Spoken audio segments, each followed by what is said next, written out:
Itinapon ako sa madilim na dagat ng sarili kong asawa at ng pinsang tinuring kong kapatid habang sila'y nagdiriwang sa ibabaw ng aking mga luha. Para kay Luciano, isa lamang akong probinsyanang walang silbi. At kay Mirabela, isa akong tuntungan para maabot ang kayamanan. Ngunit hindi ako nilamon ng alon. Ako'y nagbalik bilang isang bagyo, handang bawiin ang lahat ng ninakaw nila. Handa na ba silang tikman ang mapait na resipe ng aking paghihiganti? Nakakasakal na siya. Huwag kang mag-alala, Mirabela. Aayusin ko ang aksidente sa kamotes para sa inyo ng magiging anak natin. Ang mga salitang yun ay tumarak ng malalim sa dibdib ni Celestina, mas matalim pa sa anumang patalim na gawa ng tao. Nakatayo siya sa labas ng bahagyang nakawang na pintuan ng opisina ng kanyang asawa. Sa kanyang nanginginig na mga kamay ay isang mangkok ng mainit na sabaw ng manok. Ang paborito ni Luciano na pilit niyang niluto mula 4:00 ng madaling araw dahil idinadaing nito ang matinding pagod sa trabaho. Ang usok mula sa sabaw ay tila nagpapalabo sa kanyang paningin o marahil ay ang mga luhang nagbabadyang bumagsak mula sa kanyang mga mata. Isang masikip na buhol ang namuo sa kanyang lalamunan. Hindi siya makahinga. Ang marahas na katotohanan ng pagtataksil ay gumapang sa bawat ugat ng kanyang katawan. Dahil sa matinding panghihina, dahan-dahang dumulas ang porselanang mangkok mula sa kanyang hawak. Bago pa man ito tuluyang bumagsak sa sahig, sinalo niya ito gamit ang dulo ng kanyang makapal na apron. Ang kumukulong sabaw ay tumapon at tumagos sa kanyang damit. Lapnos ang dulot sa kanyang balat sa bandang tiyan. Ngunit walang anumang daing na lumabas sa kanyang mga labi. Kinagat niya ang kanyang ibabang labi hanggang sa manlasa siya ng dugo. Pilit na kinikimkim ang isang hagulgol na dumudurog sa kanyang pagkatao. Ang hapdi ng paso sa kanyang balat ay tila walang binatbaat sa pagkawasak ng kanyang puso. Magiging ama na ang asawa niya at ang ina ay walang iba kundi ang babaeng tinuring niyang kadugo. Sa isang iglap, bumalik sa kanyang gunita ang mga araw sa Bohol. Naalala niya kung paano niya isinangla at ibinenta ang kaisa-isang lupang pamana ng kanyang mga magulang para lamang may maipambayad sa matrikula ni Mirabela. Tinuring niya itong tunay na nakababatang kapatid, binihisan, pinag-aral at pinapasok sa kumpanya ng mga Montemayor upang hindi na ito makaranas ng hirap. Subalit ang kabutihang yon ay ginantihan ng pinakamalupit na lason. Ninakaw nito hindi lamang ang atensyon ng kanyang asawa, kundi pati na rin ang karapatan niyang maging isang ina. Bumukas ang pintuan. Natigilan si Luciano nang makita si Celestina na nakatayo sa pasilyo, namumutla at tila nakakita ng multo. Mabilis na nagbago ang ekspresyon sa mukha ng lalaki. Ang malamig at mapanlinlang na boses kanina ay napalitan ng isang mainit at nag-aalalang tono na nakasanayan nito. Agad nitong inabot ang tray mula sa mga kamay ng kanyang asawa, nagkukunwarang walang nangyari. Hon, anong ginagawa mo rito? Ang aga-aga pa. Nag-abala ka na naman sa pagluluto para sa akin. Malambing na wika ni Luciano habang hinahaplos ang pisngi ni Celestina. Ang bawat haplos nito ay tila nag-iiwan ng dumi sa kanyang balat. You look pale. Siguro kailangan na nating ituloy ang plano nating bakasyon. Punta tayo sa Camotes Island this weekend. Tayong dalawa lang para makabawi naman ako sa'yo. Tumingala si Celestina sa lalaking pinangakuan niya ng walang hanggang pag-ibig sa harap ng altar. Nakita niya ang perpektong ngiti nito, ang maamong mga mata na nagkukubli ng isang demonyo. Nilunok niya ang mapait na katotohanan. Tumango siya. Pilit na gumuguhit ng isang tipid na ngiti sa kanyang mga nanginginig na labi dahil alam niyang wala siyang laban sa kapangyarihan ng mga Montemayor kung susugod siya ng walang kalaban-laban. Makalipas ang ilang araw, ang malamig na hangin ng karagatan ay humampas sa salamin ng kanilang sasakyan habang binabaybay nila ang matarik na kalsada sa gilid ng bangin sa Camotes Island. Ang malawak at madilim na dagat sa ibaba ay tila naghihintay na lumamon ng anumang mahulog mula sa itaas. Tahimik lang si Celestina, mahigpit ang hawak sa kanyang seatbelt habang ang kanyang isip ay patuloy na naghahanap ng kasagutan kung bakit humantong sa ganito ang kanyang buhay. Biglang inihinto ni Luciano ang sasakyan sa pinakagilid ng daan. Lumingon ito sa kanya nang may malamig na tingin bago tuluyang tanggalin ang sariling seatbelt. "Wait here, Hon. May iche-check lang ako sa gulong sa likod. Parang may sumasayad." Wika nito bago lumabas at isinara ang pintuan. Ilang sandali ang lumipas. Naramdaman ni Celestina ang banayad na paggalaw ng sasakyan. Hindi pa atras, kundi pasulong. Papunta sa mismong bingit ng bangin. Nanlaki ang kanyang mga mata sa gulat. Sinubukan niyang buksan ang pintuan mula sa loob, ngunit nakalak ito. Kinapa niya ang pinto sa kabilang banda, ngunit wala ring nangyari. Nakulong siya sa loob ng isang kabaong na gawa sa bakal at salamin. Sa kanyang pagpupumiglas, napatingin siya sa gilid ng salamin at nakita ang imahe ng kanyang asawa. Nakatayo si Luciano sa ligtas na bahagi ng kalsada. Ang mga kamay ay nakapamulsa habang pinapanood ang tuluyang pag-usad ng sasakyan. Wala na ang maamong mukha. Ang pumalit ay isang ngiting tagos sa buto, ang panlalamig. Isang ngiting nagdiriwang sa kanyang nalapit na kamatayan. Ang sasakyan ay tuluyang nawalan ng lupa sa ibaba nito. Ang mundo ni Celestina ay bumaligtad kasabay ng pagbagsak ng sasakyan sa malalim na bangin. Ang malakas na paghampas ng sasakyan sa ibabaw ng dagat ay sumira sa mga salamin, nagbigay daan, upang mabilis na pumasok ang malamig at maalat na tubig. Pilit siyang kumawala sa pagkakagapos ng seatbelt, ngunit ang pagod at pinsala sa kanyang katawan ay nagkait sa kanya ng lakas. Ang tubig ay umabot sa kanyang leeg hanggang sa takpan nito ang kanyang mukha. Pumasok ang maalat na dagat sa kanyang ilong at lalamunan. Pinapatay ang bawat hininga ng pag-asa. Sa gitna ng madilim at nakakabinging kailaliman ng karagatan, ang kanyang paningin ay dahan-dahang nagdilim. Ang tanging naiwang salita sa kanyang isipan habang tinatanggap ang malupit na tadhana ay isang tahimik na panalangin. "Patawad, nanay. Hindi ko na kaya." Ang malamig at maalat na yakap ng dagat ay unti-unting naglaho, pinalitan ng isang magaspang na banig at amoy ng pinatuyong isda na humahalo sa matapang na halimuyak ng mga nilagang dahon. Dahan-dahang iminulat ng babae ang kanyang mga mata. Ang unang bumungad sa kanyang paningin ay ang butas-butas na bubong na yari sa nipa, kung saan sumisilip ang makislap na sikat ng araw. Sinubukan niyang ibangon ang kanyang ulong ngunit isang matinding kirot ang tila pumunit sa kanyang bungo. Ipinikit niya itong muli. Pinipilit na halukayin ang kanyang isipan, ngunit wala siyang makita. Walang pangalan, walang mukha, walang alaala. Ang kanyang utak ay isang malawak at madilim na kawalan, at ang tanging nararamdaman niya ay ang matinding takot ng isang taong nagising sa isang mundong hindi niya kilala. Isang magaspang na palad ang banayad na dumampi sa kanyang noo. Pagmulat niya, nakita niya ang isang matandang lalaki na may malalalim na kulubot sa muka at balat na sinunog ng araw sa laot. Si Don Mateo. Wala itong sinabi, ngunit ang mga mata nito ay nagpapahiwatig ng isang malalim na awa. Dahan-dahan nitong inilapit sa kanyang mga labi ang isang mangkok na gawa sa baon ng niyog na naglalaman ng mainit at malabnaw na lugaw. Ang galaw ng matanda ay mabagal, maingat na iniiwasang matapon ang mainit na pagkain sa kanyang namumutlang balat. Bagamat ang hitsura ng matanda ay mukhang istrikto at sanay sa hirap, ang pag-aalaga nito ay may dalang kakaibang init na nagpakalma sa nagwawalong dagat sa kanyang isipan. Nilamon niya ang mainit na sabaw, at sa bawat paghigop ay tila unti-unting nanunumbalik ang pakiramdam sa kanyang namamanhid na katawan. Isang malapad na anino ang humarang sa liwanag mula sa pintuan. Pumasok ang isang lalaking basang-basa ng tubig alat.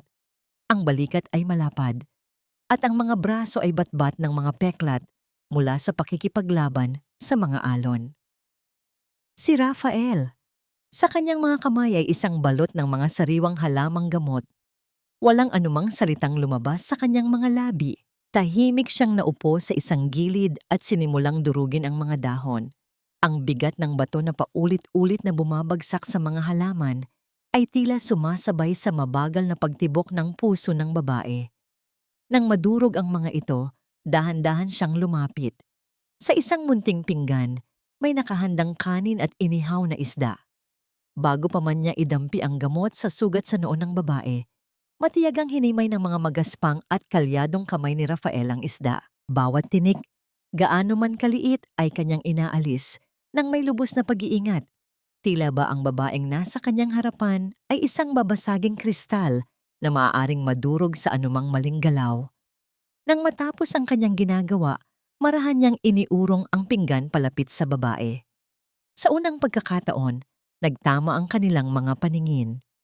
Ang mga mata ni Rafael ay malalim at tahimik, parang ilalim ng dagat na payapa matapos ang isang malakas na bagyo. Walang halong awa na nakakababa ng pagkatao ang makikita roon, kundi isang simpleng pagkilala sa kanyang pag-iral at karapatang mabuhay. Samantala, sa kabilang dako ng karagatan, sa marangyang mansyon ng mga Montemayor sa Cebu, ang hangin ay hindi amoy asin at gamot, kundi amoy mamahaling pabango at pagkukunwari. Ang mga ilaw ng kamera ay sunod-sunod na kumislap, pilit na inaagaw ang atensyon ng lahat habang nagpapanggap na nagdadalamhati ang pamilya. Nakatayo sa gitna ng entablado si Mirabela, suot ang isang itim na bestidang sadyang pinili upang ipakita ang kanyang hubog sa halip na ang kanyang pagluluksa. Tumulo ang kanyang mga luha, ngunit hindi ito umabot sa kanyang mga mata, na nanatiling malamig at mapagmanman habang tinitingnan ang reaksyon ng mga tao. Yakap-yakap siya ni Doña Carmen, ang ina ni Luciano, na panay ang pahid ng luha gamit ang panyolito habang pasimpleng sinisigurado na nakakuhang magandang anggulo ang mga litratista para sa kinabukasang mga pahayagan.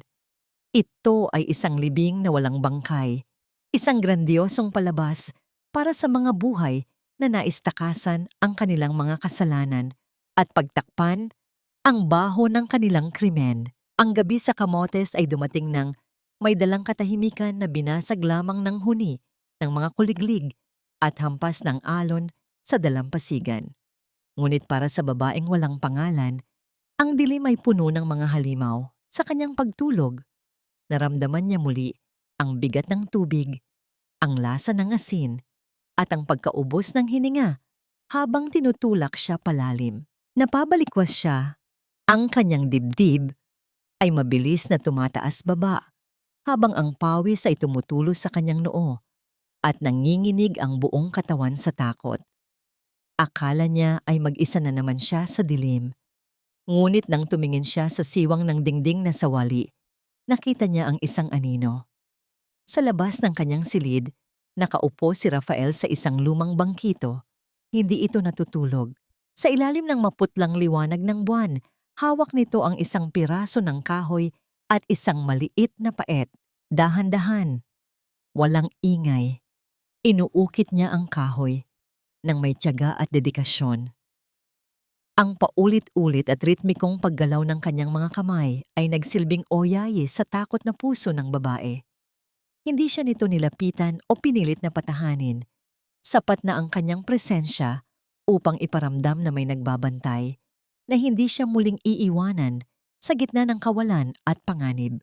Napatingin ang babae sa kanyang kaliwang kamay. May naiwang puting marka sa kanyang daliri, isang bakas ng singsing na matagal niyang suot. Ngunit ngayon nawawala na. Tila ba ninakaw din ng dagat kasama ng kanyang alaala at pagkakakilanlan. Isang matinding lungkot ang bumalot sa kanya, hindi dahil sa nawalang alahas, kundi dahil sa pakiramdam na may malaking bahagi ng kanyang sarili ang tinangay na ng agos. Ang mga luha ay muling pumatak, mainit at totoo, humahalo sa alat ng hangin. Pinanood niya ang anino ng lalaki sa labas. Hindi ito gumagalaw maliban sa ritmo ng kanyang pag-uukit. Sa kauna-unahang pagkakataon, Mula nang magising siya sa bangungot ng karagatan, naramdaman niya ang isang uri ng kapayapaan na hindi niya maipaliwanag. Iba ito sa marangyang kama na tila pamilyar sa kanyang likuran, ngunit hindi niya maalala. Ito ay payak, magaspang, ngunit totoo. Ang lalaking iyon, na ni hindi niya alam ang pangalan, ay nagbigay sa kanya ng seguridad na higit pa sa anumang pader na bato. Sinubukan niyang bigkasin ang isang salita, anumang salita na mag-uugnay sa kanya sa kasalukuyan. Tuyo ang kanyang lalamunan at ang bawat paghinga ay may halong panginginig. Tumingin siya sa labas, sa kawalan ng dilim, na tinatanglawan lamang ng maputlang buwan at sa anino ng lalaking hindi siya iniwan. Gusto niyang magkaroon ng pangalan, ng pagkakaakilanlan, ng isang bagay na kanya lamang. Sa gitna ng kawalan, ang dagat ay kinuha ang lahat, ang kanyang nakaraan, ang kanyang sakit, at ang babaeng kung sino man siya noon. Pero hindi nito kinuha ang kanyang boses. Sa pagitan ng hikbi, isang pangalan ang kusang pumula sa kanyang mga labi. Hindi galing sa alaala, kundi galing sa kanyang puso na naghahangad ng kalayaan mula sa bigat na hindi niya maipaliwanag. Ako si... Bulong niya sa hangin, mahina ngunit dinig ng kanyang kaluluwa. Ako si... Maya, kasabay ng pagbanggit ng pangalang yon, tila may isang binhi ang naitanim sa gitna ng dilim. Ang babaeng nalunod ay wala na. Si Maya ay isinilang. Ang mabibigat na yabag ng mga paa sa labas ng kubo ay bumasag sa katahimikan ng umaga. Mula sa siwang ng bintana, pinanood ni Maya ang isang matipunong lalaki na marahas na kinakausap si Don Mateo. Nakikita niya ang pagyukod ng balikat ng matanda. Tila pasan nito ang bigat ng buong mundo. Si Rafael, na nakatayo sa tabi ng ama, ay nakakuyom ang mga kamao.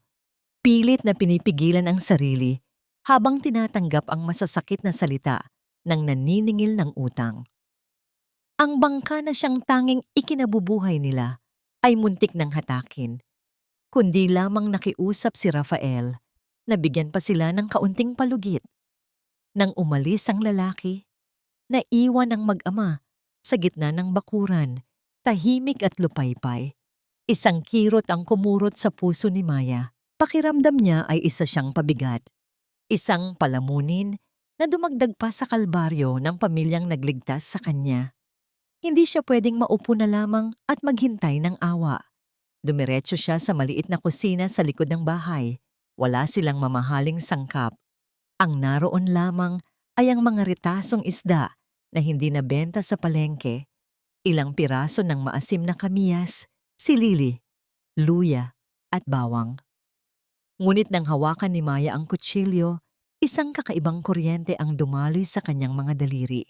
Hindi niya maalala kung saan niya natutunan ito, ngunit kusa ang paggalaw ng kanyang mga kamay. Ang kanyang pulso ay may sariling memorya. Mabilis at pulido ang bawat hiwa niya sa isda. Ang ritmo ng pagtatad ng sibuyas at luya ay tila isang sayaw na pamilyar sa kanyang katawan. Inilubog niya ang hilaw na isda sa suka ng niyog, pinigaan ng kamiyas, at tinimplahan ng sili at asin. Ginawa niyang kinilaw. Sa kabilang palayok, pinakuluan niya ang mga buto-buto ng isda kasama ng kamatis at tanglad para maging sinigang. Ang halimuyak ng ginisang bawang at asim ng sabaw ay dahan-dahang pumuno sa maliit na kusina. Tinatalo ang amoy ng luma at kahirapan. Nang ihain niya ang pananghalian, natigilan sina Don Mateo at Rafael. Subukan niyo po. Mahinang wika ni Maya, ang kanyang boses ay may halong kaba. Iyan lang po ang nakayanan ko sa mga tira-tira. Kumuha ng isang sandok si Don Mateo at humigop ng sabaw. Pumikit ang matanda at napabuntong hininga. Pagdilat nito, may luha sa gilid ng kanyang mga mata. Tumingin ito kay Maya nang may pagkamangha. Sumunod si Rafael at sa unang pagkakataon, nakita ni Maya ang tunay na ngiti sa mga labi ng binata. Isang ngiting umabot sa kanyang mga mata. Ang sarap, Maya, sambit ni Rafael. Parang, parang niluto ng isang profesional. Sa mga salitang iyon, biglang sumakit ang ulo ni Maya. Isang malabong alaala ang kumislap sa kanyang isipan. Isang marangyang hapagkainan. Isang porselanang mangkok na nahulog at nabasag. Narinig niya ang boses ng isang matandang babae na puno ng pangaalipusta. Ano ba ito? Amoy mahirap. Nakakadiri ang lasa. Wala ka talagang silbi sa kusina, Celestina. Napahawak si Maya sa gilid ng mesa upang hindi matumba. Ayos ka lang ba? Nag-aalalang tanong ni Rafael. Akmang aalalayan siya, ngunit tumigil sa ere ang kamay nito. Naghihintay ng pahintulot, tumango si Maya at pilit ng ngumiti. Ang mapait na alaala ay tinabunan ng init ng pagtanggap ng pamilyang Valdez. Ayos lang ako. Naisip ko lang, baka pwede nating ibenta ito sa pantalan para makatulong sa utang. Nagkatinginan ng mag-ama at doon nagsimula ang maliit na pag-asa. Kinahapunan, dinala nila ang malaking kaldero at mga nakabalot na kinilaw sa pantalan. Sa umpisa, nahihiya pa si Maya. Nakayuko siya habang inaayos ang mga paninda sa isang maliit na mesa. Ngunit nang magsimulang amuyin ng mga trabahador at turista ang halimuyak ng kanyang luto, unti-unti silang lumapit. Ang amoy ng ginsang bawang ay humalo sa alat ng dagat. Lumilikha ng isang imbitasyon na mahirap tanggihan. Nakita ni Maya ang kasiyahan sa mukha ng bawat taong tumitikim ng kanyang luto. Ang mga barya at papel na pera ay nagsimulang mapuno sa kanyang maliit na kahon. Sa bawat abot ng bayad, naramdaman ni Maya ang pagbabalik ng kanyang dignidad. Hindi siya walang silbi, may halaga siya. Sa isang tabi, pinapanood siya ni Rafael. Hindi ito nagsasalita, ngunit ang kanyang mga mata ay nakapako kay Maya. Tila ba ito ang pinakamagandang tanawin sa buong pantalan? Nang magtama ang kanilang paningin, tumango si Rafael. Isang tahimik na senyales ng paghanga at suporta. Uminit ang pisngi ni Maya. Isang damdamin na bago at nakakakilig, malayo sa takot na madalas niyang maramdaman. Paubos na ang tinda nang may dumaang grupo ng mga turista na may dalang portable radio. Malakas ang volume nito habang nagbababalita ang isang sikat na broadcaster. At sa wakas, matapos ang 6 na buwang pagluluksa, opisyal nang ipinakilala ng Montemayor Group ang bagong may bahay ni Luciano Montemayor. Ang kasal ay gaganapin sa susunod na buwan kasama ang kanyang pinsan at ngayoy fiancé na si Mirabela. Ang sandok na hawak ni Maya ay dumula sa kanyang mga daliri. Ang matinis na tunog ng metal na tumama sa semento ay tila naging hudyat ng pagguho ng kanyang mundo. Ang pangalang Luciano at Mirabela ay tumarak sa kanyang dibdib tulad ng isang punyal. Ang paligid ay biglang umikot. Ang masayang ingay ng pantalan ay naging ugong na nakabibingi. Ang mukha ng mga tao ay naging malabo. Napahawak si Maya sa kanyang dibdib. Ang kanyang paghinga ay naging mabilis at kapos. Isang matinding takot ang bumalot sa kanya.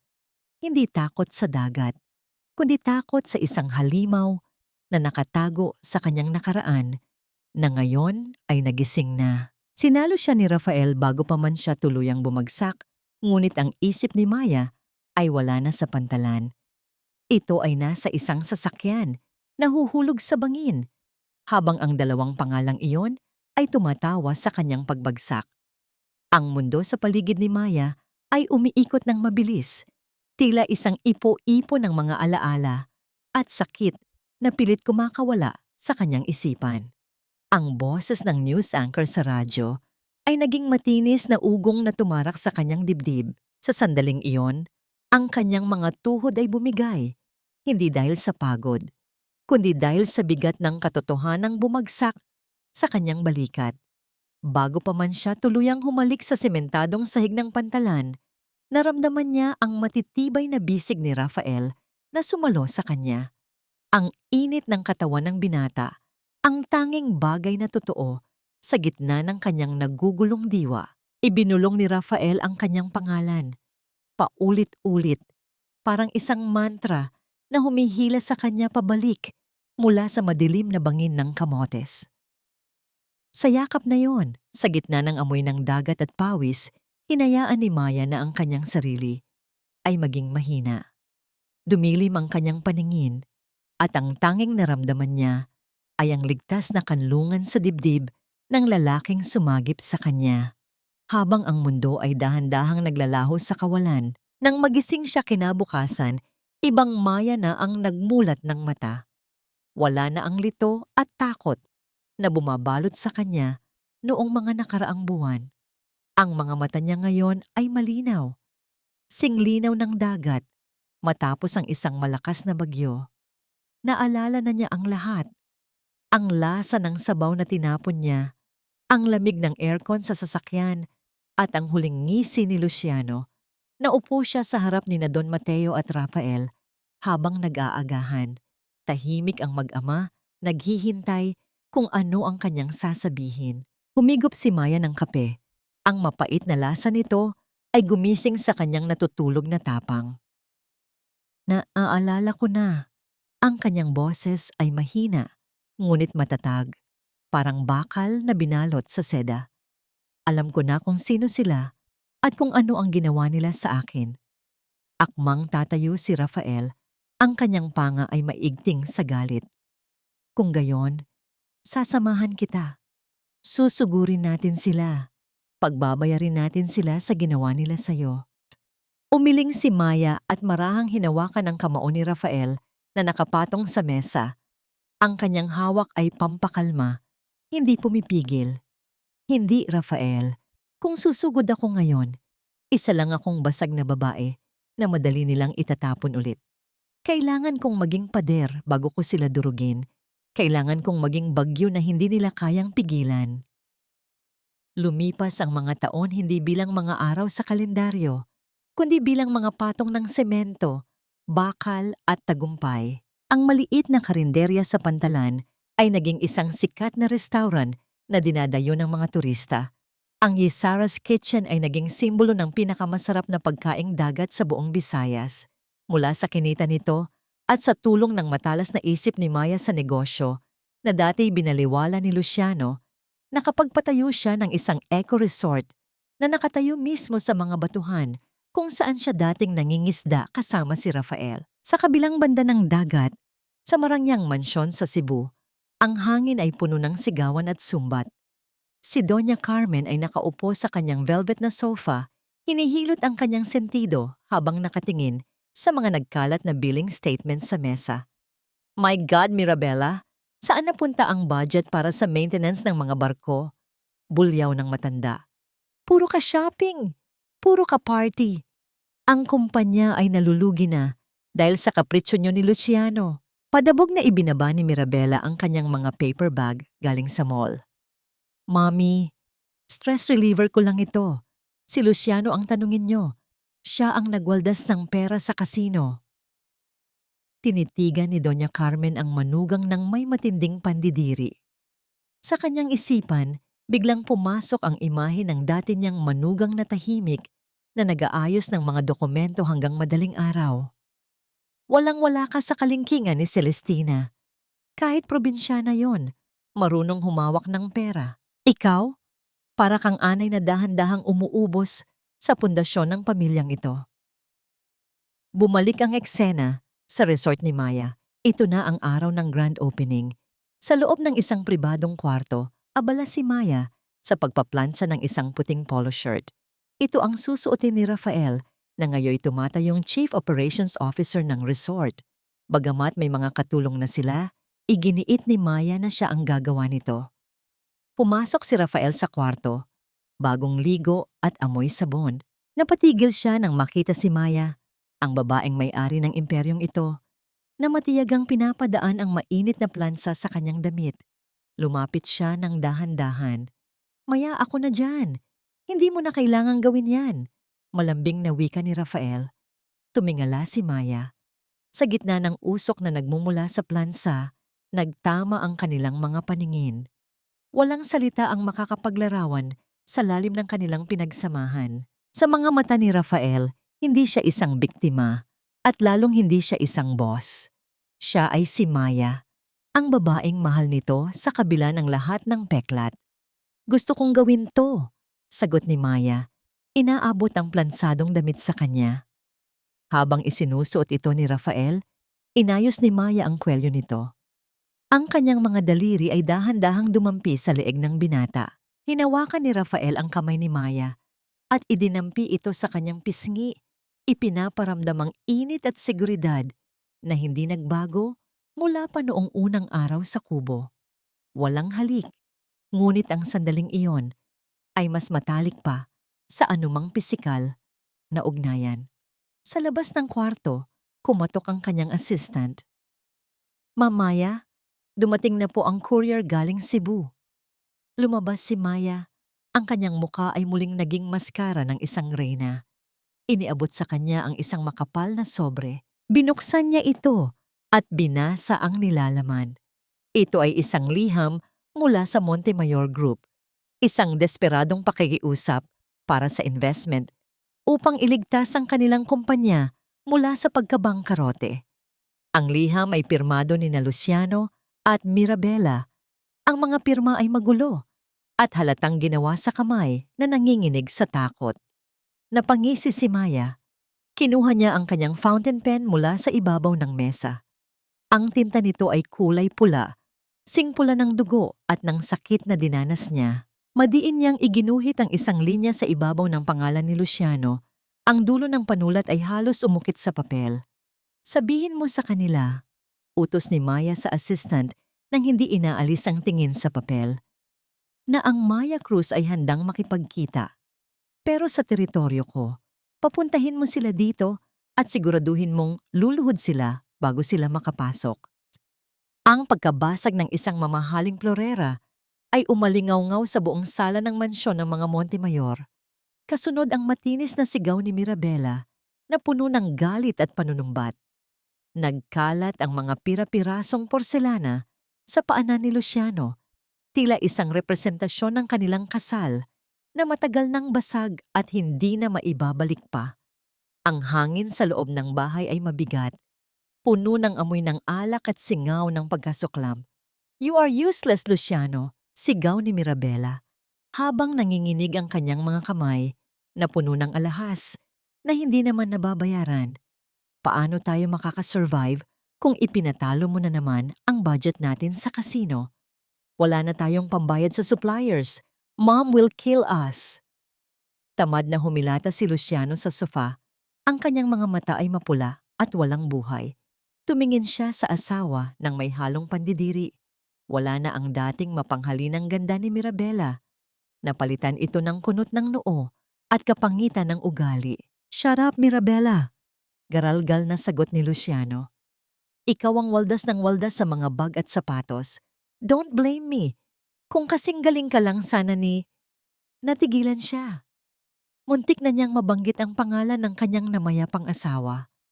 Sa mga sandaling gipit sila, doon niya lang nararamdaman ang kawalan ng isang Celestina na tahimik na sumasalo ng lahat ng problema.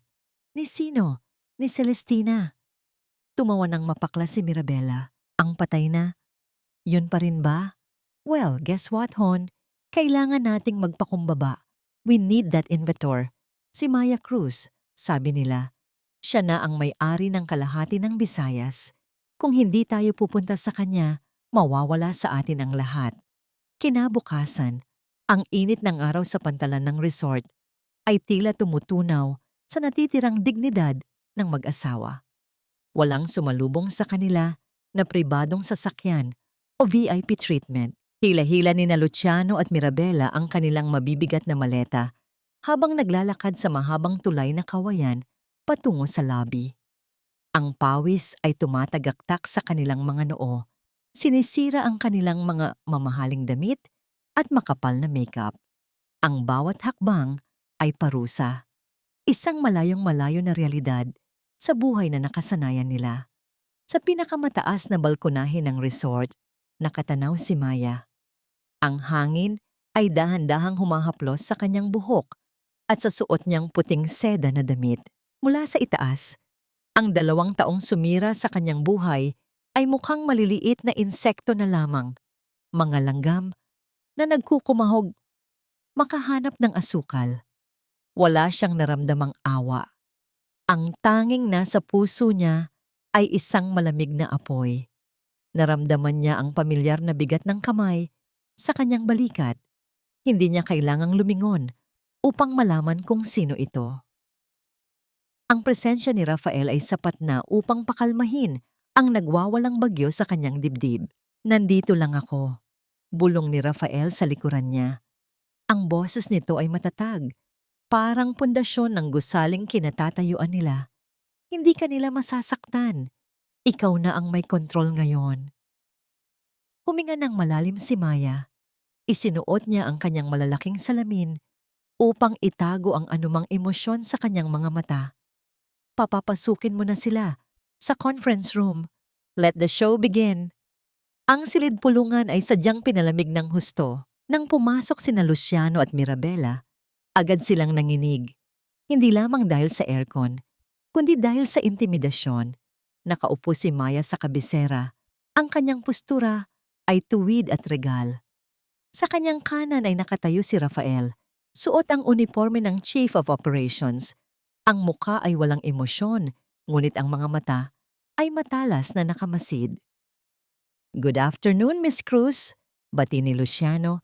Pilit na pinapaganda ang boses at inaayos ang kanyang gusot na polo. Lumapit ito upang magmano o makipagkamay. Ang kanyang mata ay nagniningning sa paghanga sa ganda ng babaeng nasa harapan niya. Hindi niya nakikilala ang sarili niyang asawa sa ilalim ng mamahaling ayos at salamin. Ang nakikita lang niya ay pera at kapangyarihan. Akmang hahawakan ni Luciano ang kamay ni Maya nang biglang humarang si Rafael. Mabilis ngunit magalang nitong iniabot ang isang malamig na tuwalya kay Luciano. Pinuputol ang anumang tangkang pagdampi ng balat. Please have a seat. Malamig na utos ni Rafael. Ang kanyang tingin kay Luciano ay parang patalim na humihiwa sa hangin. Napahiya si Luciano at napilitang maupo. Si Mirabela naman ay hindi mapakali. Nakatitig siya kay Maya. May kung anong pamilyar sa hugis ng panga nito sa paraan ng pagtabingi ng ulo nito habang nakikinig. Ngunit mabilis niyang iwinaksi ang isiping iyon. Imposible! Ang pinsan niya ay pagkain na ng mga isda. Ang babaeng ito ay amoy mayaman, amoy tagumpay, mga bagay na hindi kailanman naging si Celestina. Straight to the point tayo, panimula ni Maya. Ang boses niya ay binago niya ng bahagya, mas mababa at mas formal. You want my money to save your dying logistics company. Bakit ako magsusugal sa inyo? Because Montemayor Logistics is a legacy. Mabilis na sagot ni Mirabela, desperada. Kailangan lang namin ng cash flow. Babayaran namin kayo with interest. Tumawa ng mahina si Maya. Ang tunog ay yelo na dumudulas sa baso. Legacy? Ang naririnig ko ay puro utang at mismanagement. Pero sige, mapagbigay ako ngayon. Inilapag ni Maya ang isang makapal na kontrata sa mesa. Ang tunog ng papel na bumagsak sa salamin ay nagpatahimik sa mag-asawa. I will invest, wika ni Maya, at nakita niya ang pagliwanag ng mukha ng dalawa. Pero kailangan ko ng collateral, isang bagay na may halaga. Anything? Stocks, mga barko? Alok ni Luciano. No.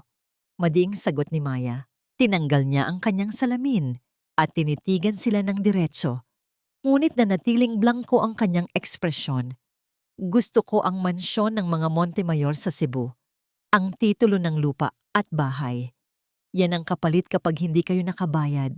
Namutla si Mirabela. Are you crazy? Papatayin kami ni Mami Carmen. Yan ang buhay niya. Ang dangal ng pamilya namin. Ngunit si Luciano, na silaw sa ideya ng pera at pagtakas sa mga utang sa sugal, ay mabilis na kinuha ang ballpen. Wala siyang pakialam sa dangal ng ina niya. Ang mahalaga ay makuha ang pera ngayon. Deal, sabi ni Luciano, nang walang pag-aalinlangan. Habang pumipirma si Luciano, Inabot ni Maya ang baso ng tubig. Sa pagtaas ng kanyang manggas, bahagyang lumitaw ang kanyang pulso. Doon, may isang mahabang peklat, bakas ng pagkabasag ng salamin noong gabing mahulog ang sasakyan sa bangin. Nahagip ng mata ni Mirabela ang peklat na yon. Nanlaki ang kanyang mga mata. Bumilis ang tibok ng kanyang puso na parang tambol sa kanyang dibdib. Naalala niya ang peklat na yon. Nakita niya yon noong bata pa sila, nang sugatan ni Celestina ang sarili para ipagtanggol siya sa mga bully.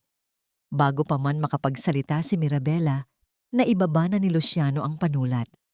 Ang kontrata ay pirmado na. Ang bitag ay naisara na. Ngunit ang mga mata ni Mirabela ay nakapako pa rin sa pulso ni Maya at unti-unting gumagapang sa kanyang leeg ang isang kilabot na hindi niya maipaliwanag. Congratulations! Bulong ni Maya at sa unang pagkakataon, ngumiti siya. Isang ngiti na hindi umabot sa mata. Isang ngiti na nagbabadya ng katapusan ng mga Montemayor. Isang malakas na sampal ang nag-iwan ng pulang marka sa pisngi ni Mirabela. Ang kamay ni Doña Carmen ay nanginginig sa galit. Ang kanyang mukha ay nababalutan ng hindi makapaniwalang ekspresyon. Ang grandiosong mansyon na itinayo sa pawis at dugo ng mga ninuno ng mga Montemayor, ang simbolo ng kanilang kapangyarihan sa Cebu, ay isinangla ng sarili niyang anak dahil lamang sa kapusukan at katangahan. How dare you! Sigaw ni Doña Carmen. Ang kanyang boses ay tila kulog sa loob ng marangyang silid. Paano ninyo nagawa ito sa akin? Isasanla ninyo ang bahay na ito, ang dangal ko, para lang sa pera. Anong klaseng mga halimaw kayo? Itinuro niya ang nanginginig na si Mirabela. At ikaw, simula nang dumating ka sa pamilyang ito, puro kamalasan na lang ang dala mo. You are a curse. Kung sana ay hindi ka na lang tinulungan noon Naputo lang sasabihin ng matanda. Hindi kayang bigkasin ang pangalan ng dating manugang na mas pinahalagahan pa niya ngayon kaysa sa nasa harapan niya. Nagsimula ang laro ni Maya.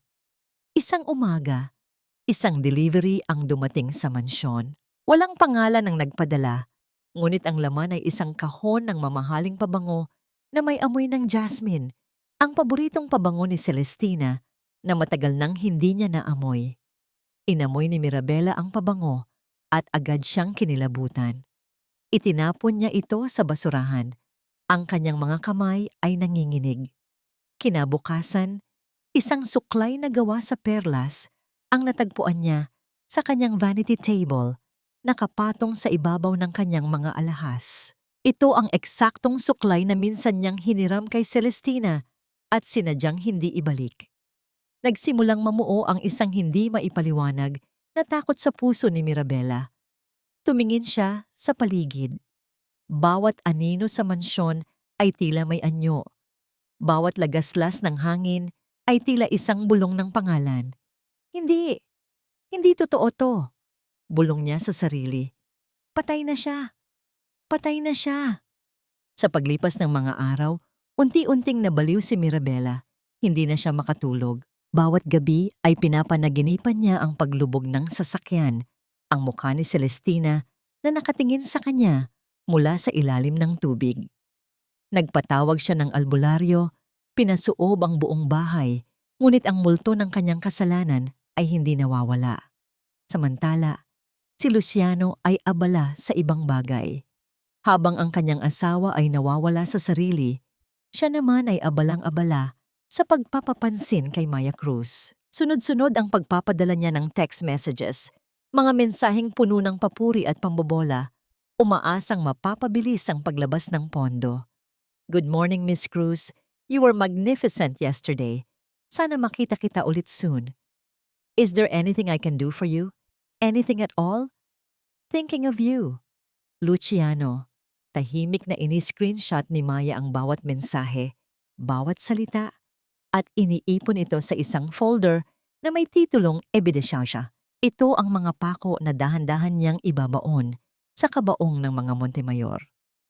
Isang gabi, nag-set up si Maya ng isang pribadong hapunan sa pinakamahal na restaurant sa resort niya. Nagpadala siya ng imbitasyon, ngunit para lamang kay Luciano. Ang nakasulat, "Let's discuss the first phase of the investment. Come alone."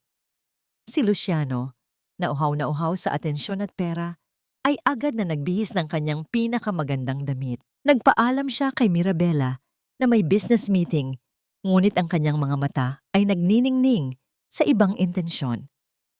"Saan ka pupunta?" "Gabi na tanong ni Mirabella. Ang kanyang muka ay haggard at ang mata ay namumugto. "Business, Mirabella. Something you wouldn't understand." Mayabang na sagot ni Luciano, sabay ayos ng kanyang kwelyo. "Mag-ayos ka nga, you look like a mess." Sinundan ng tingin ni Mirabella ang papalayong asawa. Ang hinala, na dati isang maliit na tinik lamang, ay unti-unting lumalaki at nagiging isang matalim na sibat sa kanyang dibdib. Sa restaurant, ang ilaw ay malabo at ang musika ay mahina. Nakaupo si Maya sa isang sulok, suot ang isang pulang bestida na lalong nagpapatingkad sa kanyang maputing balat. Nang dumating si Luciano, tumayo ito upang salubungin siya. Ang nangiti ay matamis, ngunit ang mga mata ay nananatiling malamig. "Luciano, buti nakarating ka." Bati ni Maya. Ang kanyang boses ay parang pulot na dumidikit sa pandinig ng lalaki. Nag-usap sila tungkol sa negosyo, ngunit ang mga mata ni Luciano ay hindi sa mga papeles nakatingin, kundi sa hubog ng katawan at sa mga labi ni Maya. Nang dumating ang pagkain, natigilan si Luciano. Isang mangkok ng mainit na sinigang na isda ang inilapag sa harapan niya. Ang amoy nito, ang perpektong balanse ng asim, alat at anghang, ay pamilyar na pamilyar. Dahan-dahan siyang sumubo ng sabaw. Sa unang pagdampi nito sa kanyang dila, tila may isang malamig na kuryente ang gumapang sa kanyang buong katawan. Isang lasa lang ang ganito. Isang tao lang ang marunong magluto ng ganito. Napaangat ang tingin ni Luciano kay Maya. Namumutla ang kanyang mukha. Nagsimulang mamasa ang kanyang noo sa malamig na pawis. Ang babaeng nasa harapan niya ay ngumiti. Isang ngangiting nakakakilabot. "May problema ba, Luciano?" tanong ni Maya. Ang kanyang boses ay inosente. "Paborito ko yan. Signature dish ng Isara's Kitchen. Isara, galing sa pangalan ng nanay ko." Biglang tumayo si Luciano na itulak ang upuan sa likod niya. Ang tunog ng pag-scrape ng kahoy sa sahig ay nag-iwan ng matinis na marka sa katahimikan.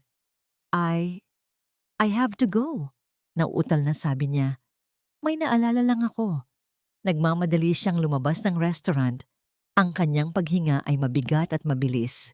Hindi siya lumingon pabalik. Sa di kalayuan, sa likod ng malalaking halaman na nagsisilbing palamuti sa labas ng restaurant, may isang aninong nakamasid. Si Mirabella. Nanginginig ang kanyang buong katawan. Sinundan niya ang kanyang asawa. At sa pamamagitan ng salaming bintana, nasaksihan niya ang lahat. Nakita niya ang panlalaki ng mata ni Luciano, ang pamumutla nito. At nang umalis ang asawa niya, nakita niyang dahan-dahang tinanggal ni Maya Cruz ang suot nitong salamin. Sa ilalim ng malabong ilaw ng restaurant, ang mukha ay hindi na maikakaila. Ang hugis ng mata, ang pilikmata, ang maliit na nunal sa gilid ng labi. Napahawak si Mirabella sa kanyang bibig upang pigilan ang isang sigaw ng purong takot at hindi makapaniwalang katotohanan. Buhay si Celestina. Ang multo na gumugulo sa kanyang isipan ay hindi isang multo. Ito ay gawa sa laman at dugo at nagbalik ito para sa kanila. Ang pinto ng kanilang hotel suite ay marahas na bumukas. Ang tunog ng kahoy na tumama sa pader ay gumising sa diwa ni Luciano mula sa kanyang pagkatulala. Sumugod si Mirabella papasok. Ang kanyang mukha ay basang-basa ng luha at pawis. Ang kanyang buhok ay magulo at ang kanyang mga mata ay nanlalaki sa purong takot na tila nakakita siya ng isang tunay na multo. "Buhay siya, Luciano. Buhay siya!" Humihingal na sigaw ni Mirabella habang hinahatak ang kwelyo ng asawa. Si Maya Cruz. Si Celestina yon. Nakita ko. Kilala ko ang mga mata niya. Pinaglalaruan niya tayo. Patay tayo rito. Sa halip na matakot, isang matalim na sampal ang dumapo sa pisngi ni Mirabela. Itinulak siya ni Luciano, palayo ng buong lakas. Ang pagkabaliw na nakikita niya sa asawa ay mas nakakatakot pa kaysa sa posibilidad na totoo ang sinasabi nito. Tumigil ka na nga, Mirabela. Galit na sigaw ni Luciano. Nabaliw ka na ba talaga? Patay na si Celestina. 6 na taon na. Huwag mong sirain ang deal na ito dahil lang sa mga guni-guni mo. Ito na lang ang pag-asa natin. Kung kailangan kong lumuhod. Sa harap ng Maya Cruz na, yan gagawin ko. Kaya manahimik ka na kung ayaw mong iwan kita rito. Ang pagbabanta ni Luciano ay nagpatahimik kay Mirabela, ngunit hindi nito pinawi ang kilabot na gumagapang sa kanyang buong pagkatao. Alam niya ang nakita niya at alam niyang ang huling sayaw nila sa impyerno ay malapit nang magsimula. Kinabukasan, isang formal na imbitasyon ang dumating sa kanilang silid. Naka-embos sa makapal na papel ang gintong selyo ng Isara Group of Companies.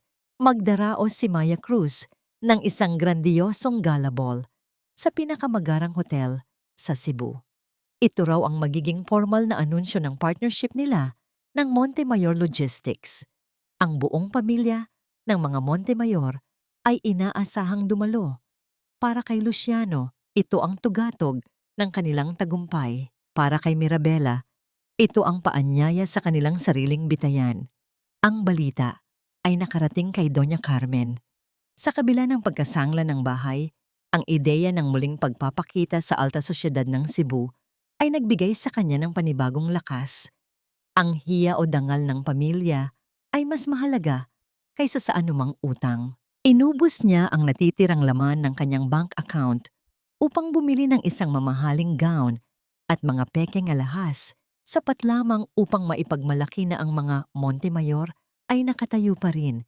Sa kanyang isip, ang gabing ito ang magiging patunay na hindi sila kailanman magagapi. Lihim siyang nag-impake ng ilang piraso ng mamahaling tinapay mula sa isang panaderya.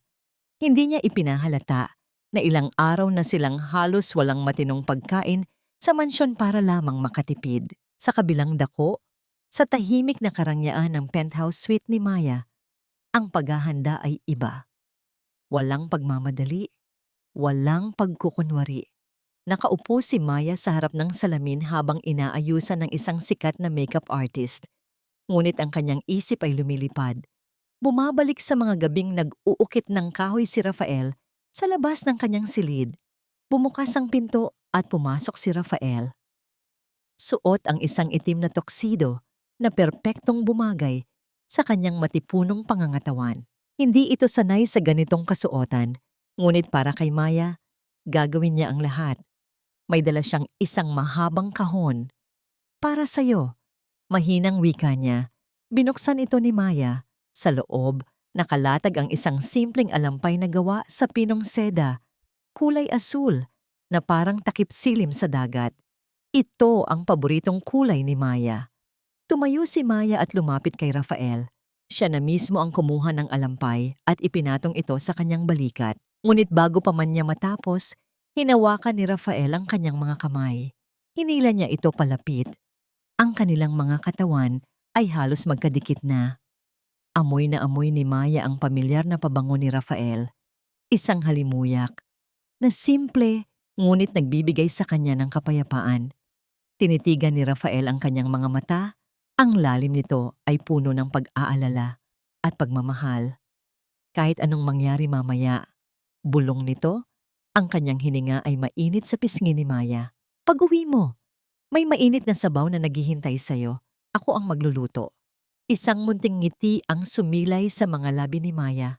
Tumango siya. Iyon lang ang kailangan niyang marinig. Handa na siya. Nang gabing iyon, ang ballroom ng hotel ay naging isang dagat ng kumikinang na mga alahas, mamahaling pabango, at mga pekeng na mamangiti. Ang pinakamaimpluwensyang mga pamilya sa Cebu ay naroroon. Pagpasok ng pamilya Montemayor, si Doña Carmen Luciano at isang namumutlang si Mirabela, pilit silang ngumiti at kumaway sa mga kakilala. Naglakad sila nang may taas noo, tila ba sila pa rin ang hari at reyna ng industriya, hindi mga pulubing nagmamakaawa ng tulong. Ang mga ilaw ay dahan-dahang humina. Tumahimik ang lahat. Isang spotlight ang tumutok sa entablado. Lumabas ang MC.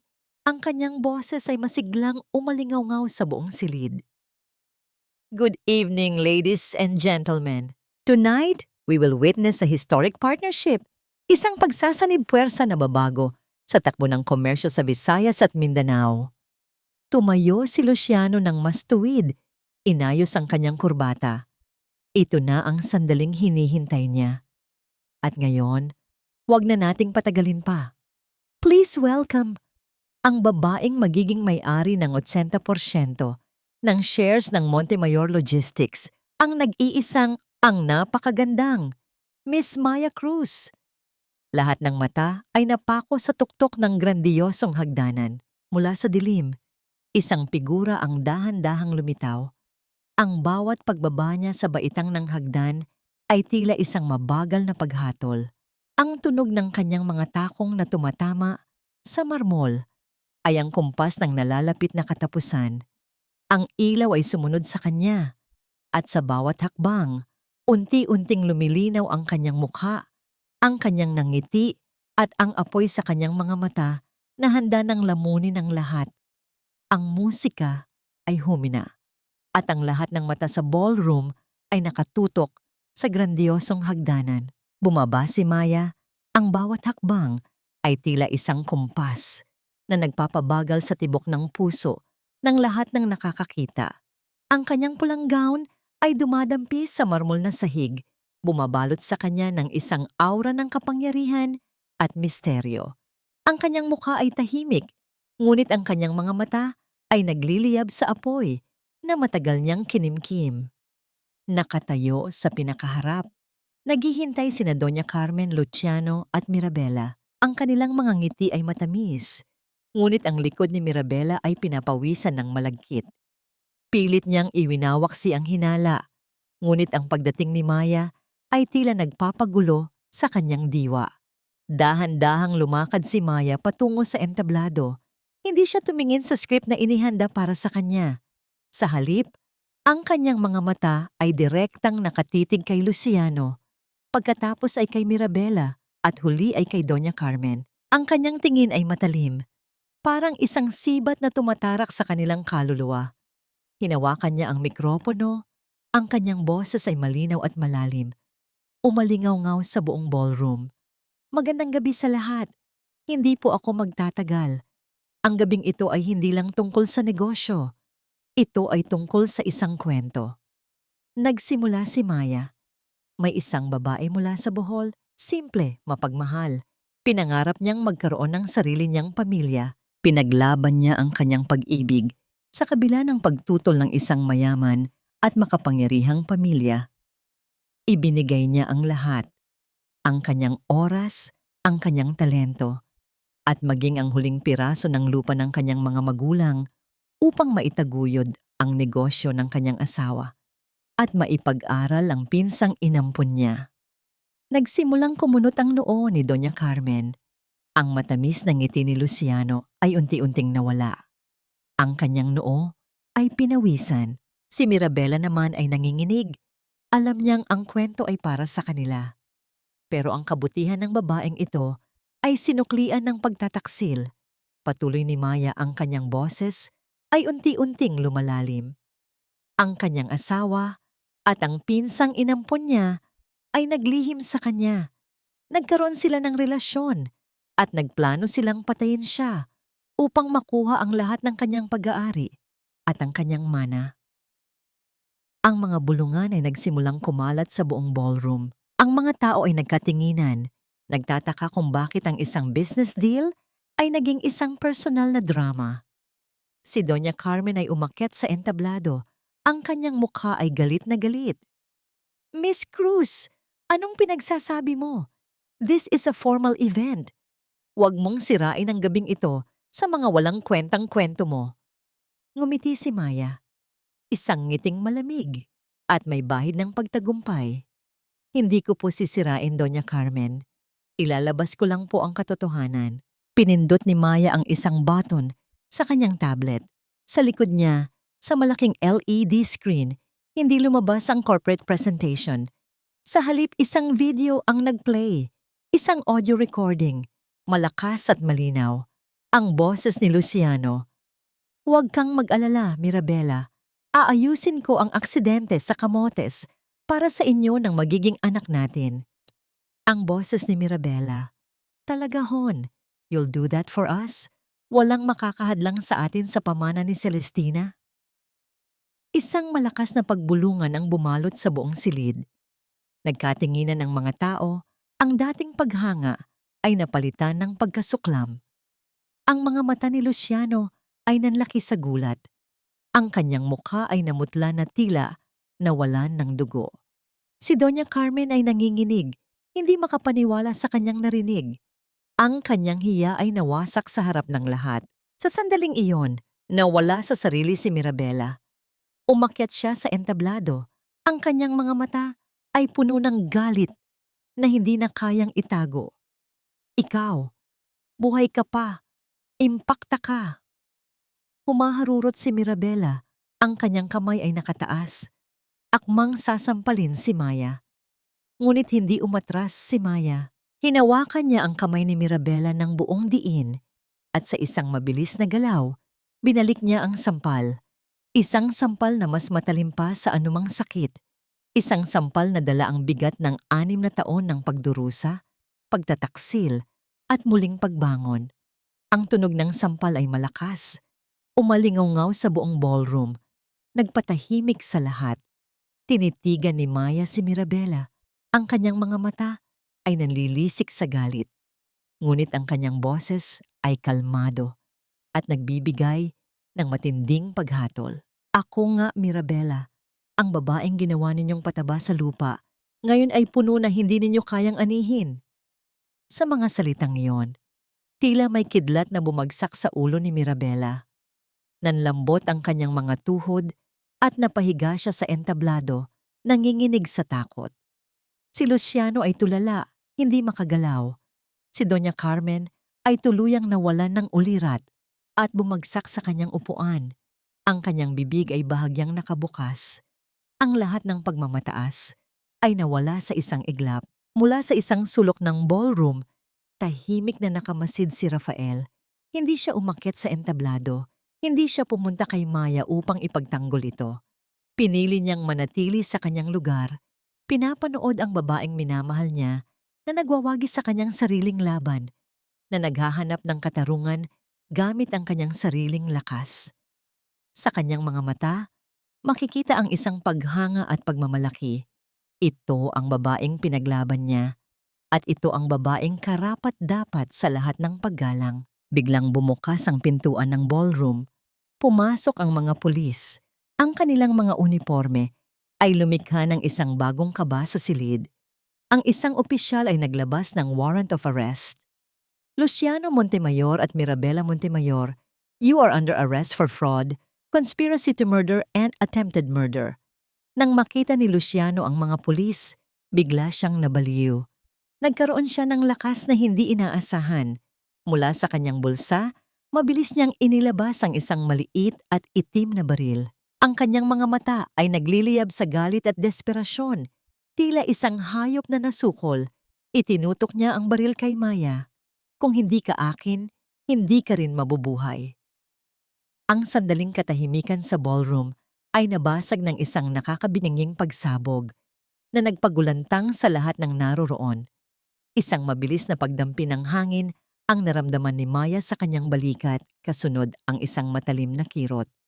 Mula sa kanyang gilid, isang anino ang mabilis na gumalaw. Si Rafael. Tumalon siya sa harapan ni Maya. Ginawa ang kanyang sarili bilang isang kalasag. Ang bala ay dumampi sa kanyang balikat at isang malalim na pula ang kumalat sa tela ng kanyang itim na tuksido. Ang paningin ni Maya ay nanlabo. Ang puso niya ay tila pinipiga ng isang hindi nakikitang kamay.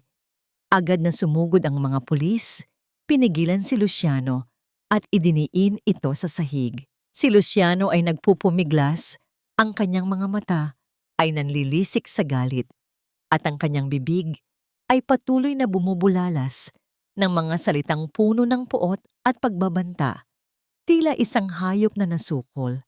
Ang lahat ng kanyang pagmamataas ay nawala na, napalitan ng isang desperadong kalagayan na nakakaawa. Si Mirabela naman, na kanina'y puno ng galit, ay napalitan ng isang pagbagsak. Napaluhod siya, ang kanyang mukha ay basang-basa ng luha na nagpahid sa kanyang makapal na make-up. Ang kanyang mga kamay ay nanginginig habang sinasalubong ang malamig na posas na ipinipiglas sa kanyang pulso. Sa sandaling iyon, ang kanyang tunay na pagkatao, isang mahina at takot na babae, ay lumabas, hubad at walang kalaban-laban. Si Doña Carmen, na nawalan ng ulirat sa kanyang upuan, ay hindi na pinansin. Ang mga dating kaibigan ay nagbaling ng tingin. Tila ba ang isang Montemayor ay isang nakakahawang sakit na dapat iwasan. Dinala si Rafael sa ospital. Sa emergency room, ang mabibigat na yabag ng mga paa ng doktor at nurse ay nagpatindi sa kaba ni Maya.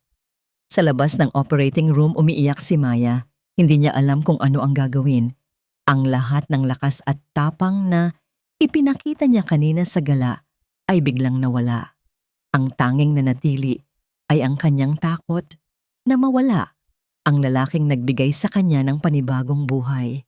Nang lumabas ang doktor, ang kanyang mukha ay may ngiti. Miss Cruz, he's stable.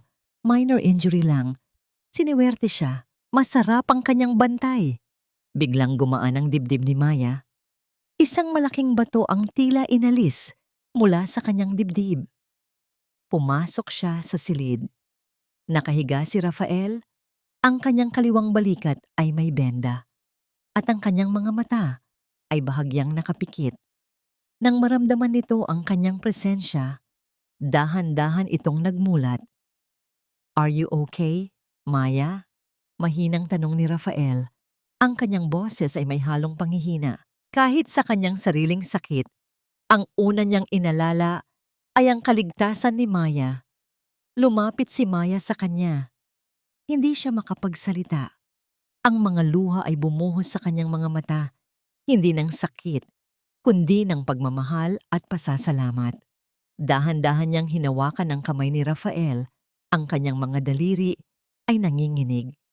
Sa unang pagkakataon, mula sa kanyang puso, kusa niyang niyakap si Rafael ng mahigpit.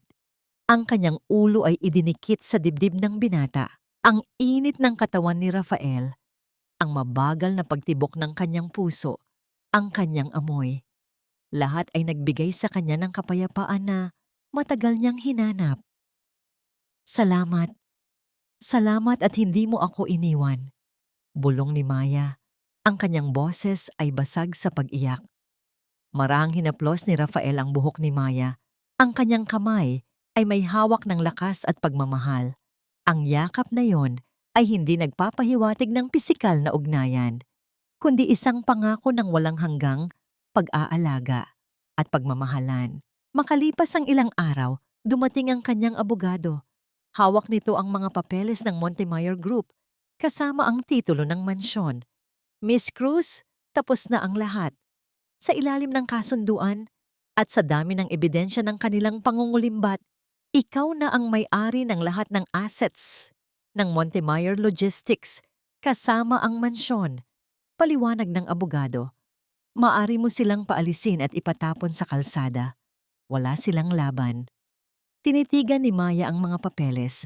Ang kanyang mukha ay walang emosyon. Ang mansyon na yon, na puno ng alaala ng pananakit, pagmamaliit, at pagtataksil, ay nasa kanyang kamay na.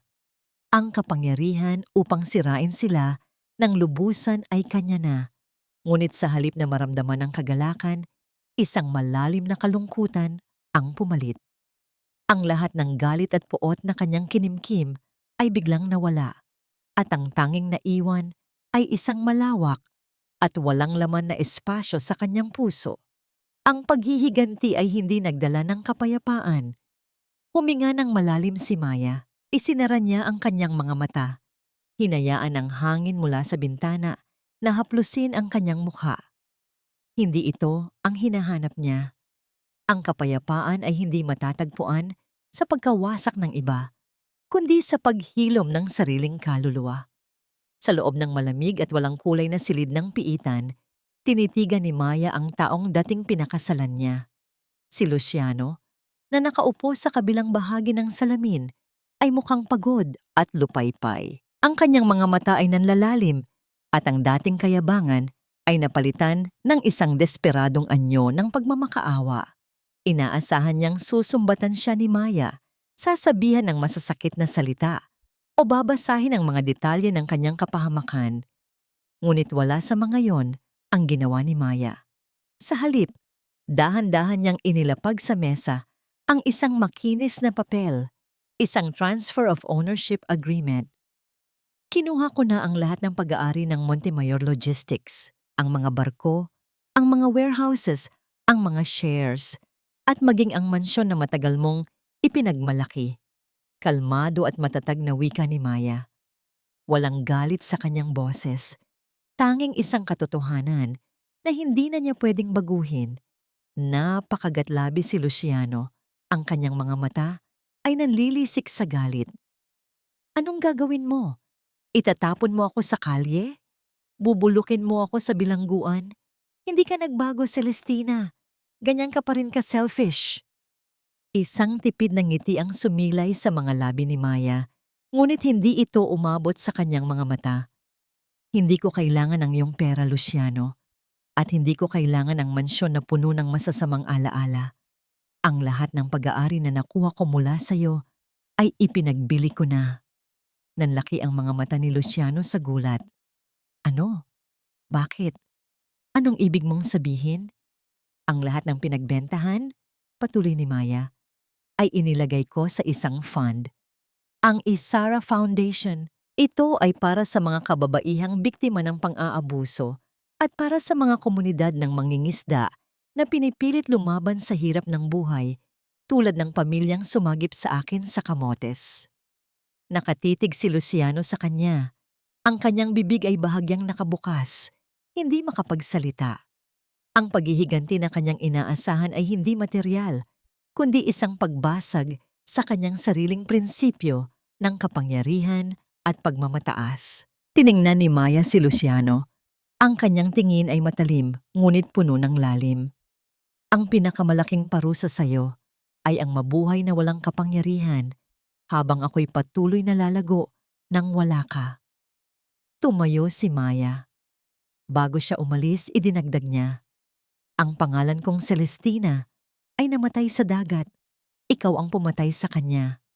Ngayon, ako si Maya at wala kang magagawa upang sirain ang taong ito. Tinalikuran niya si Luciano, hindi na kailanman muling lumingon. Ang kanyang bawat hakbang ay matatag, puno ng kalayaan. Sa labas ng piitan, ang araw ay sumisikat ng maliwanag. Wala na si Doña Carmen sa marangyang mansyon. Napilitan siyang lumipat sa isang maliit at tahitahing boarding house sa isang eskinita, kasama ang kanyang mga pekeng alahas at mga mamahaling branded bags na wala ng halaga. Sa kanyang pag-iisa, madalas siyang nakikipag-usap sa sarili. Paulit-ulit na ikinukwento ang kanyang dating kayamanan sa mga kapitbahay na nagbubulungan lamang sa kanyang likuran. Tila ba isang anino ng kanyang dating sarili na patuloy na nagpapanggap na mayroon pang tinatago. Ang kanyang hiya ay nagwasak sa kanya. Nagdaos si Maya ng isang maliit na farewell party sa Isara's Kitchen sa Cebu. Ang lahat ng kanyang staff at mga kasosyo ay naroroon. Masaya ngunit may bahid ng kalungkutan sa kanyang paglisan. Ipinagkatiwala niya ang pamamahala ng foundation at ng kanyang mga negosyo sa kanyang mga pinagkakatiwalaang tauhan. Ang kanyang misyon sa Cebu ay tapos na. Hindi na niya kailangan ng kasikatan o ang kayamanan ng lungsod. Ang hinahanap niya ay isang bagay na mas simple, mas totoo. Kinuha niya ang kanyang maliit na maleta na puno lamang ng kanyang mga personal na gamit at mga lumang recipe book ng kanyang ina. Wala nang mamahaling damit, wala nang alahas. Ang kanyang mga paa ay naglakad ng magaan, tila ba tinanggalan ng bigat na matagal niyang pinasan. Nakarating siya sa pantalan kung saan naghihintay ang lansa patungo sa kamotes. Sa halip na magsuot ng sapatos na may mataas na takong, pinili niyang maglakad nang walang sapin sa paa. Hinahayaan ang lamig ng konkretong sahig na dumampi sa kanyang balat. Ang hangin mula sa dagat ay humaplos sa kanyang mukha, dala ang amoy ng asin at kalayaan. Ito ang hangin na dating nagdulot sa kanya ng takot, ngunit ngayon ay nagdadala ng kapayapaan. Ang lahat ng galit at sakit ay tila tinangay ng alon. Handang-handa na siyang bumalik. Sumakay siya sa lansa. Ang malalaking alon ay marahang nagtulak sa barko. Pinikit ni Maya ang kanyang mga mata. Inilubog ang sarili sa pakiramdam ng pag-uwi. Nang dahan-dahang lumapit ang lansa sa baybay ng kamotes, sa ilalim ng nagliliyab na kulay ng papalubog na araw, kinabahan si Maya. Inasahan niyang makikita niya si Rafael na naghihintay tulad ng dati. Ngunit ang pantalan ay walang tao. Tanging ang mga bangka lamang na nakatali sa gilid. Ang kanyang puso ay biglang kumabog. Isang matalim na pagkabigo ang gumapang sa kanyang dibdib. Nasaan si Rafael? Iniwan na ba siya ng lalaking nagligtas sa kanya? Ang pangamba ay biglang sumiksik sa kanyang isipan. Tila isang malamig na kamay na humahawak sa kanyang puso. Bumaba si Maya mula sa lansa. Ang kanyang mga mata ay naghahanap-hanap sa bawat sulok ng pantalan. Ang sikat ng araw ay humahalo sa ginto at kahel na kulay ng papalubog na araw. Ngunit ang kanyang puso ay nanatiling malamig. Walang Rafael, walang Don Mateo, walang pamilyar na mukha na sasalubong sa kanya sa kanyang pagbabalik. Isang malalim na pagkabigo ang gumapang sa kanyang dibdib na sinundan ng isang tanong na dumudurog sa kanyang pag-asa. Iniwan na ba siya ng lalaking nagbigay sa kanya ng panibagong buhay?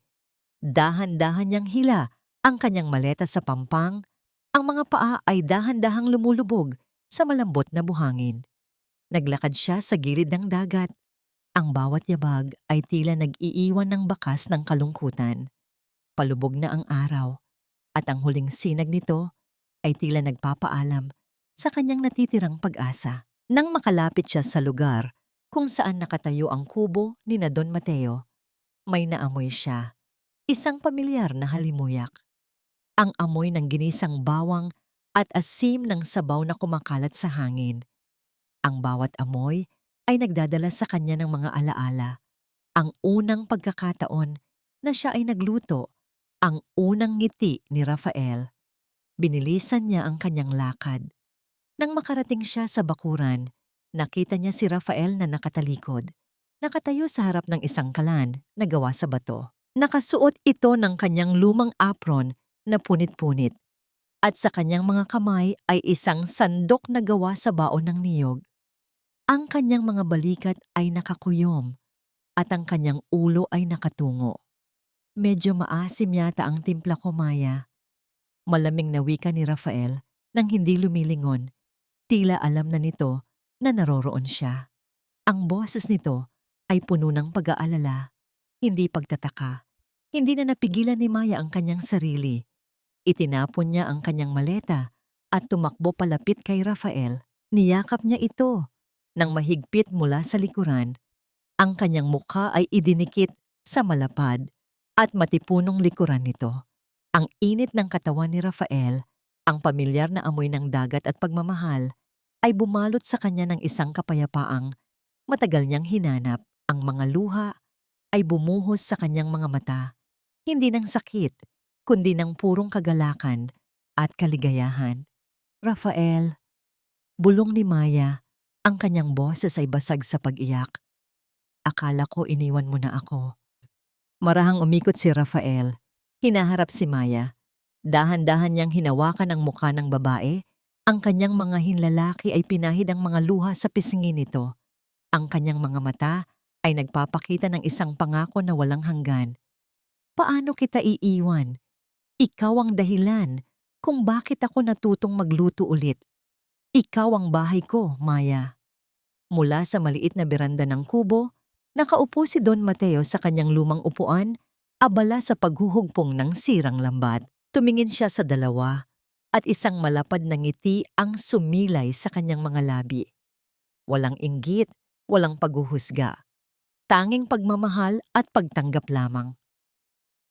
Magkahawak kamay na umupo sina Maya at Rafael sa sahig, sa paligid ng isang dahon ng saging na pinuno ng inihaw na isda, sariwang gulay, at isang kaldero ng sinigang na niluto ni Rafael.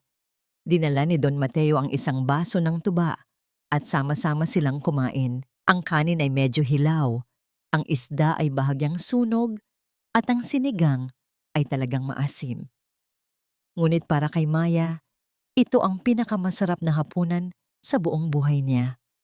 Sa gabing iyon, sa ilalim ng mga bituin na kumikinang sa kalangitan ng kamotes, nahanap ni Maya ang tunay na kahulugan ng kapayapaan.